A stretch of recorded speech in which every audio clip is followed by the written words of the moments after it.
ఫిబ్రవరి 16 నుండి రాత్రి 7:30 మీ ఈటీవీలో. వాళ్ళకి అసలు అనుమానం రాలేదు కదా? నన్ను అట్టుకోవడం వాళ్ళ వల్ల కాదులే. ఇంకోసారి మళ్ళీ ఆ ఫ్యాక్టరీ జోలికి వెళ్తారా? వస్తే ఇంకోసారి ఇంకో డ్రామా అంతే ఆదిత్య.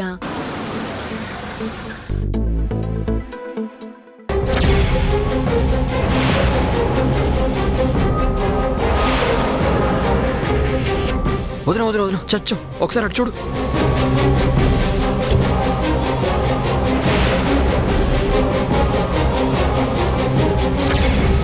రంగుల రాట్నం అలా మొదలైంది. సోమవారం నుంచి శనివారం వరకు మధ్యాహ్నం 1 గంటకు మీ ఈటీవీలో.